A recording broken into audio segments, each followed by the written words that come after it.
warahmatullahi wabarakatuh. Perkenalkan, nama saya Dinda Fariza. Saya bersama dengan rekan saya, Titin Andini, Angela Priska. Kami dari kelompok 7 ingin mewawancarai salah satu tokoh Islam yang memiliki ilmu disiplin perbankan syariah. Yuk simak videonya. Kami di sini ingin mewawancarai tentang paradigma Islam. Sebelumnya, boleh Bapak perkenalkan diri Bapak? Jadi untuk pertanyaan adik-adik mahasiswa tentang paradigma Islam tentang ilmu perbankan syariah. Jadi kalau berbicara tentang paradigma berarti kita berbicara tentang pola pikir seseorang. Ya kan? Jadi setiap paradigma seseorang pasti akan berbeda antara si A dengan si B. Tapi kalau kita kaitkan seperti apa sih paradigma ataupun pandangan kita ataupun seseorang tentang ilmu perbankan syariah, jawaban Bapak pasti akan berbeda. Kenapa? Karena paradigma itu tergantung dari pikiran masing-masing manusia. Kalau kita basicnya di perbankan atau di dalam keagamaan, paradigma Islam tentang ilmu perbankan itu sangatlah berbeda. Bukan sama. Berbedanya apa? Karena dalam ilmu perbankan syariah kita banyak mengenal yang namanya hukum-hukum dalam perbankan syariah. Baik itu hukum syariahnya maupun hukum dari perbankan konvensional.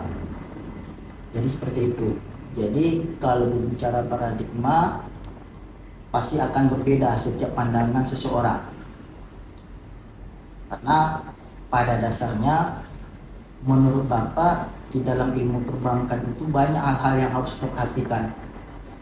Kalau dalam perbankan syariah mungkin kita kenal yang namanya sumber hukumnya dalam Al-Quran dan hadis, ya kan? Dan juga berpedoman kepada Undang-Undang Dasar 45 ataupun OJK. Tapi kalau ilmu paradigma perbankan konvensional itu hanya berpatokan kepada Undang-Undang Dasar 45 kemudian OJK. Dia tidak ada berpatokan kepada sumber Al-Quran maupun hadis, juga SN, fatwa SN ataupun fatwa MUI. Jadi seperti itu. Yang kedua, apa etika Islam dalam penerapan ilmu perbankan syariah? Sebelum kita mainkan etika Islam dalam penerapan ilmu perbankan syariah, kita harus tahu dulu etika itu apa. Etika itu kan perilaku seseorang dalam kehidupan. Nah, seperti apa perilakunya? Ya, perilaku berarti berhubungan dengan pelayanan.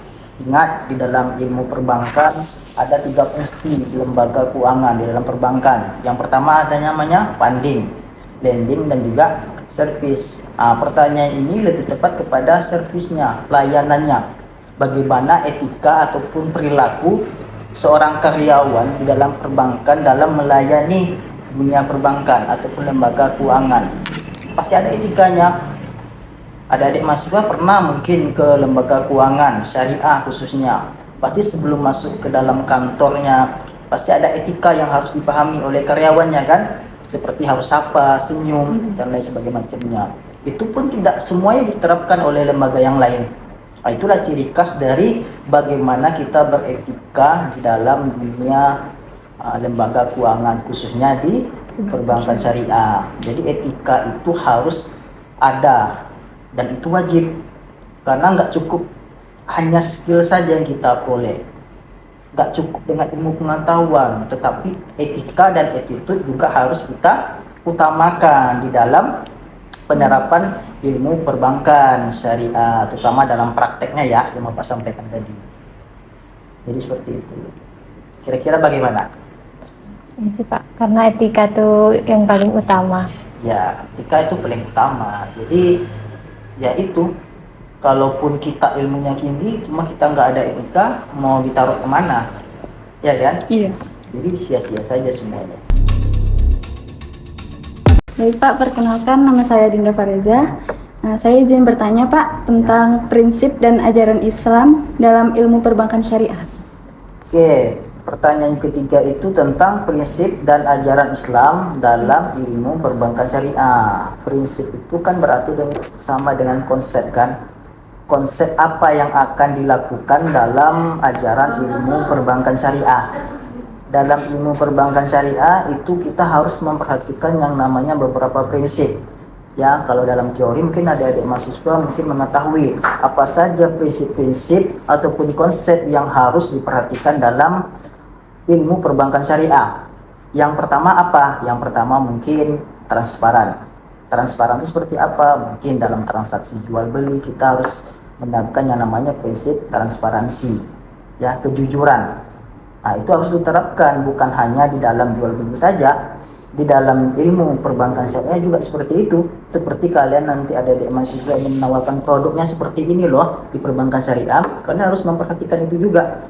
Nggak boleh kalian nggak ada produk ini nggak diperjualbelikan, kalian perjualbelikan, ya. Nah, jadi harus dipertimbangkan. Oh, ini boleh nantinya dibagikan ke orang lain. Oh, ini produknya halal. Jadi harus mempertimbangkan hal-hal seperti itu. Selain dari prinsip kejujuran, prinsip apa namanya lagi, kehati-hatian. Nah, kehati-hatian ini juga prinsip yang diutamakan dari lembaga keuangan konvensional juga. Karena apa? Karena dunia perbankan ini ataupun lembaga keuangan ini prinsip kehati-hatian ini sangatlah urgent. Nggak boleh kita memberikan pembiayaan begitu saja kepada nasabah. Karena apa? Karena itu balik lagi, karena lembaga keuangan ini di bawah OJK semuanya, ya, baik itu konvensional maupun syariah. Jadi sedikit apapun ataupun sebanyak apapun uang yang disetorkan, yang dibagikan ke nasabah itu harus atas dasar pertimbangan, ya. Nggak mungkin kan orang melakukan pembiayaan tiba-tiba kita menggelontorkan uang 1 miliar tanpa jelas usaha yang dibangunnya. Nah, jadi seperti itu, ya. Kemudian juga harus memperhatikan yang namanya produknya, ya. Produknya juga harus perhatikan. Kalau ilmu perbankan konvensional mungkin tidak memperhatikan yang namanya produk, ya kan. Produk itu banyak. Kalau dalam perbankan syariah apa aja produknya? Produk mudharabah, ya, musyarakah, jaro, dan lain sebagainya. Semua produk itu harus dipertimbangkan juga. Nggak mungkin harus disamakan, mudharabah dengan musyarakah itu sama, enggak, pasti berbeda kan. Yang namanya teorinya berbeda, pasti nanti aplikasinya juga berbeda. Yang disamakan mudharabahnya, jarohnya seperti ini, di MBT-nya seperti itu. Jadi semua produk yang ada di dalam perbankan syariah itu harus menggunakan yang namanya prinsip-prinsip yang Bapak sampaikan tadi, dan prinsip itu sudah ditetapkan oleh Dewan Syariah Nasional atau DSN ini. Jadi nggak bisa menerka-nerka, ini saya menggunakan prinsip ini loh bagusnya, enggak, itu sudah ada aturan mainnya, ya. Jadi seperti itu. Dan kalaupun nantinya di lembaga keuangan itu terjadi pelanggaran terhadap produk yang dijualnya, pasti nanti ada tim pengawas yang akan mengkoreksinya nanti. Oh, ini produknya ini tidak seperti ini caranya pengaplikasiannya, ya. Tetap semua kegiatan yang dilakukan di lembaga keuangan pada umumnya itu pasti akan diawasi. Ada tim auditnya di luar nanti, ya. Iya. Seperti itu. Ada lagi pertanyaan? Sudah. Cukup puas? Cukup. Terima kasih banyak karena sudah meluangkan waktunya untuk kami. Jadi kami akhiri, Pak. Assalamualaikum warahmatullahi wabarakatuh.